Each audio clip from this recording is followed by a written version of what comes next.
আর কিছু কথা শুনে ইন্না সালাতি ওয়া নুসুকি ওয়া মাহইয়ায়া ওয়া মামাতি লিল্লাহি রাব্বিল আলামিন লা শারীকা লা ওয়া বিযালিকা উমিরতু ওয়া আনা আউয়ালুল মুসলিমিন।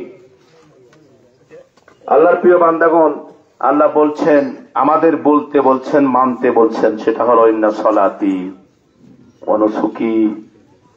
তিনি শিখাচ্ছেন যে বলো, কুল ইন্না সালাতি, বলো আমার নামাজ, আমার কুরবানি, আমার জীবন, আমার মৃত্যু, আমার সবকিছু কার জন্য?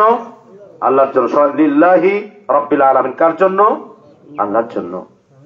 লা শারীকা লা। আর আমরা কি করব না কারো সাথে? আল্লাহ কোন সৃষ্টিকে স্রষ্টার সাথে শরীক করব না। এটা মারাত্মক অন্যায়। এক নম্বর অন্যায় হলো শিরক বা শরীক করা, যা আল্লাহর সাথে কাউকে জুড়ে দেওয়া, কোন মানুষকে, কোন পীর, কোন মানুষকে শক্তি মনে করা। আল্লাহ তার কোন শরীক নাই, তিনি লা শারীকা লাহ, লা শারীক। তো সেই জন্য আল্লাহর প্রিয় বান্দাগণ, আমরা এই কথা মনে রাখবো, আমার জীবন, আমার মরণ, আমার নামাজ, আমার কুরবানি, আমার সবকিছু আল্লাহর জন্য। আমরা সবাই যেন ইবাদত সবকিছু যেন আল্লাহর জন্য করতে পারি, এই আহ্বান রেখে আমি সংক্ষেপ কথা শেষ করছি। আসসালামু আলাইকুম ওয়া রাহমাতুল্লাহ।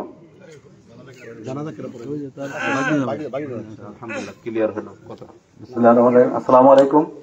যেহেতু সময় আমাদের 2টার সময় ছিল, কিন্তু বিশেষ কারণে দেরি হওয়াতে আমরা আন্তরিকভাবে দুঃখিত। সময় সংক্ষিপ্ত, এই জন্য শুধু তার ফ্যামিলির পক্ষ থেকে আমি তার বড় ছেলে মোহাম্মদ শামীমকে কিছু বলার জন্য বিশেষ অনুরোধ করতেছি। এরপরে জানাজা শুরু হবে ইনশাল্লাহ। জি, আসসালামু আলাইকুম।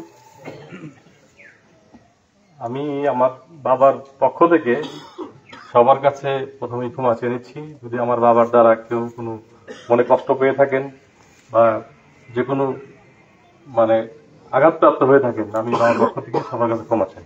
আরেকটা কথা, যদি কেউ আমার বাবার কাছে কোনো টাকা পয়সা বা যে কোনো জিনিস পাওনা থাকেন, দয়া করে আমাদের সাথে যোগাযোগ করবেন। আমরা সাধ্যমতো চেষ্টা করবো ইনশাআল্লাহ পরিশোধ করার জন্য। আল্লাহ আর আমার বাবার জন্য দোয়া করবেন, আল্লাহ তাকে জান্নাতবাসী করে।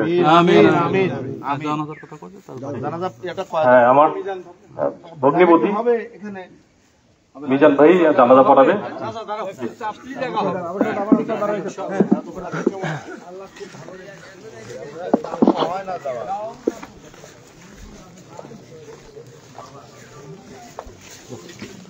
আসসালামু আলাইকুম। এখন জানাজা শুরু হবে। আমরা জানাজায় যখন আসি তখন আমাদের নিয়তের কথা বলতে হয়। জানাজার নিয়ত একটু বলে দিবেন। আসলে জানাজা ফরজে কিফায়া 4টা করে নামাজ পড়ি, এই মোটা ইমামের পিছনে কিবলামুখী আল্লাহ, এতটুকু বলে দিই। সবাই নিয়ত করি আমরা।